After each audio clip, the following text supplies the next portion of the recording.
Hey, so it's the day after Thanksgiving, or night I should say, and that means it is Black Friday, and we're getting ready to go on a dangerous trip. We're gonna go to Walmart, because Mom needs some more Christmas decorations for the tree. So we're gonna take the battle Jeep here, and hope that everything works out all right.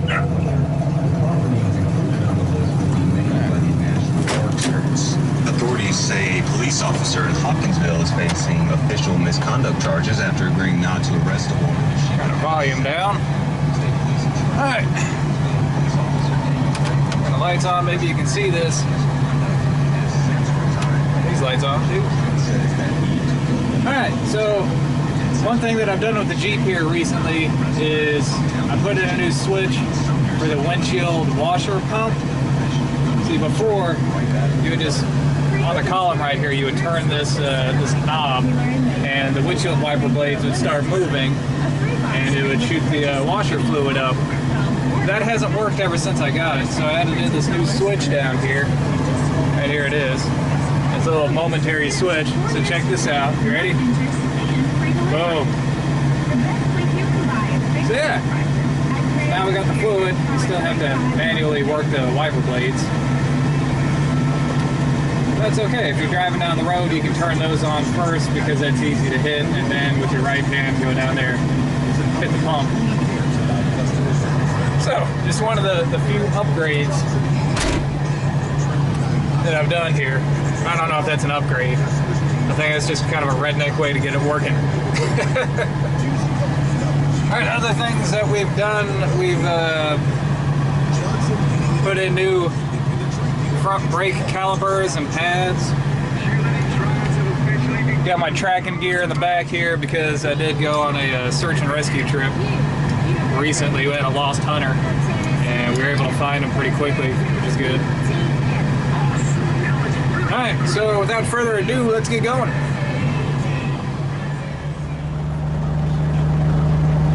Alright, so far it's not too bad. Not nearly as much traffic as I thought there would be. But we're still only about halfway there. So we'll see. Alright, we're getting ready to pull into Walmart here. See how busy it is. Oh, it's not too bad. Shoot, last year this place was so crowded. I mean, there was people parking in the grass and everywhere. This really isn't bad at all. Not nearly as bad as I had expected.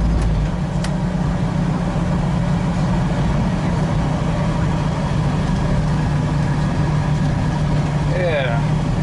And we may have a pretty good trip. Yeah, look at that.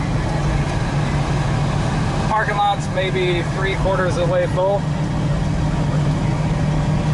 Alright, so now according to the Jeep laws, I have to look around for a Jeep Wrangler to park next to, and I think I see one. This way, whenever somebody comes out, they can say, hey look, our Jeep made a friend. There we go. I'm gonna park right next to you.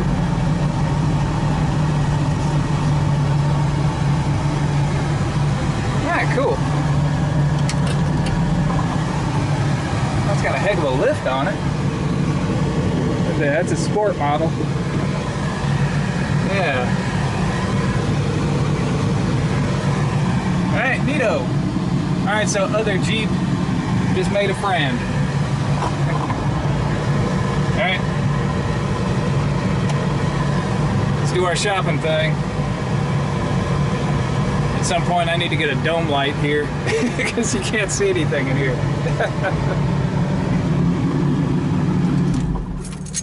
Alright. Alright, so we're looking for ornaments. They have to be red, white, or silver, and about the size of a softball maybe.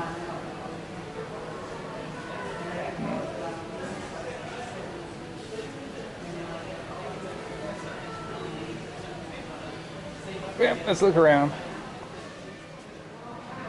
Alright, I see red and gold, silver and gold, other colors, but not red and silver. I need someone to use or around craft to take a phone call line one. I think we're good though. Of course I have to look at automotive. Try me. It is bright. I don't think I need any more lights on the Jeep though. I'll show you guys my KC lights whenever we head back. Okay, never mind, I'm gonna buy this. Because this has a clip base on it. 2 different modes. Runs on AAA's. Looks like my new dome light. Alright, back out at the Jeep. We have our Bounty here. Hopefully this is gonna work for our purposes. If not, we can always take it back. I have to find a good spot to clip this to, my new dome light. It's got 2 modes. It's got bright, and if I can hit it there, and brighter. I'm not sure how well that's going to work. Anything with replaceable batteries like that, it's just going to get drained whenever it gets really cold. Maybe I can attach it to the visor. So eventually I'm going to have to wire in an actual light and it's attached to the battery here in the Jeep. But this will probably get me through a little while. As you can see, the parking lot is not very full. Maybe about 3/4 of the way full, but there are a lot of people inside. A surprising amount of people inside. And it may be just because it's more congested in there because they have more products out in the center aisles. Or maybe that everybody's just carpooling, which, you know, that's a smart idea. Anyways, let's head on back and see what else we can get into. Alright, so the best spot that I can find to attach this light is up here on the visor, and it just kind of points right down onto the dash. So, yeah, it's better than nothing. It's something. Alright, don't let me forget, I said I was going to show you guys the KC lights on the way back as soon as we hit a country road, which won't be very long. I'll show you guys what those do. It's a really focused beam. I know everybody's going with the LED light bars, which is more of a floodlight. And while these are more like a spotlight, which is why I like them. You get a lot more distance out of them. I'm just amazed there's not that much traffic out.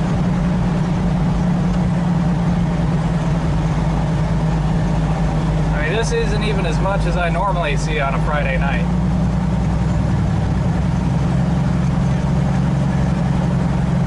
This is a pretty big town, too. See, that was a big buck. You guys see that? Woo! He's a big one. I don't know if I got the camera turned on in enough time. Good thing we weren't going very fast. Alright guys, so now we're out on a back road. Here's my low beams. There's my high beams. And here's the KC lights. There you go, so it's a nice bright spotlight. You can see all the way down the road.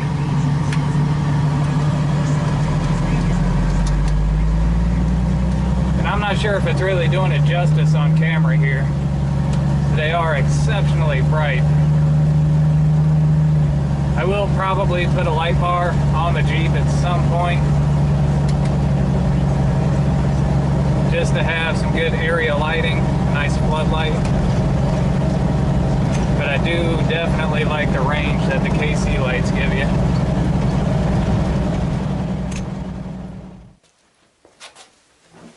Hey guys, welcome back. Well, that wasn't as bad as I thought it was going to be. I've seen it busier than that on just a regular Friday. I also got a little libation for myself. Got a Guinness. I rarely ever drink for a lot of reasons. Not the least of which is just because I tend to get dehydrated really easily. And also because I'm normally carrying a concealed weapon. And if you're doing that, you can't drink. But I'm back here at the house now. It's time to relax and sort of, you know, let the holiday season soak in. Or at least our Thanksgiving season. Had a really good Thanksgiving. I got a lot to be thankful for. Earlier on this week, had another successful deer camp. Didn't go exactly as well as I had planned. It was a lot colder, and I didn't, well, just overall, I didn't bring as much stuff this time as I normally bring. You can kind of tell I was going really lightweight, trying to take it easy, you know. But, I mean, I brought like 2 Gatorades, a canteen, my canteen cup. It's just like the bare essentials, 2 freeze-dried Mountain House meals. I had the beef stew, and later on I had the beef stroganoff with noodles, and both of them were really good. Really good. I haven't had a bad Mountain House yet. Of course, I haven't tried their breakfast yet. Something about freeze-dried eggs. Man, I don't know. It just doesn't sound all that great to me. They also have biscuits and gravy. I got one of those. I haven't tried that yet. Maybe on the next one. So, you know, I also had some family over for Thanksgiving. We had a great Thanksgiving meal. It's always fun to see family again. My brothers, my nephews. Yeah. And now even shopping wasn't that bad. So now I'm going to kick back out here with my libation and dream and scheme about what's next for the Jeep. Maybe a light bar, maybe. Maybe I'll do some marker lights, you know, for the search and rescue thing. We don't really run emergency traffic, so, you know, I don't need, you know, the siren or anything like that, but you don't need permission just to run marker lights, like red and clear marker lights.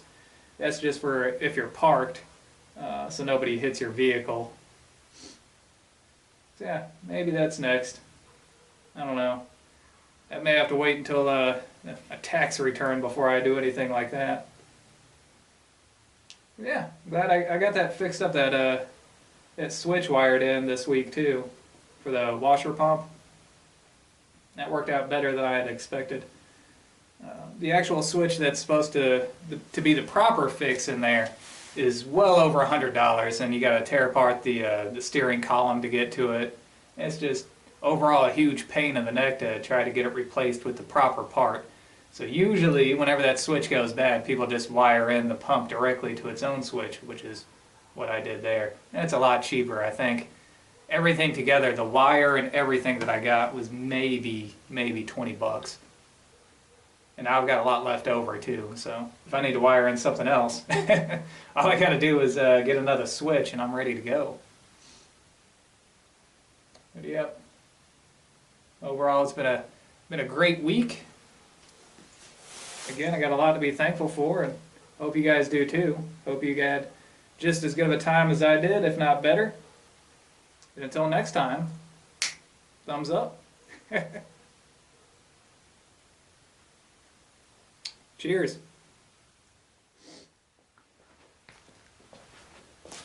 Alright, one last thing before I go in. One last thing that I wanted to say that I was thankful for is all of you. Thank you. Thank you for your views, thank you for your comments, and thank you for being positive. You know, YouTube is a surprisingly negative place, particularly for content creators. You know, everybody wants to be a critic, but every time you're motivational, every time you're uplifting, every time you thumbs up, every time you leave a positive comment, you're contributing to making this site a better place for everybody. And for that and for a lot of other reasons, I thank you. You know, some people out there, they really get the motivation behind this channel. It's never been about, you know, look what I can do. It's never been about me. And I'm always hesitant to kind of post videos like this where it's kind of like a vlog, because I don't want it to be about me. If anything, it's about, look what I can show you how to do. You know, it's supposed to be kind of educational at its heart, or at least motivational. You know, if I can show somebody that it's not going to take a $1,200 camp setup just to do a deer camp. You know, you don't need to spend $200 on a knife. You don't need to buy a Black Widow recurve to be to be successful. You know, or a $1,000 you know, crossbow or whatever. You know, this has always been about, you know, making do with what you got and being happy and thankful for what you have. And in that respect, I've been really blessed to have a channel like this that's, you know, growing every day. So once again, guys, thank you. Thank you. And until next time, thumbs up for real this time.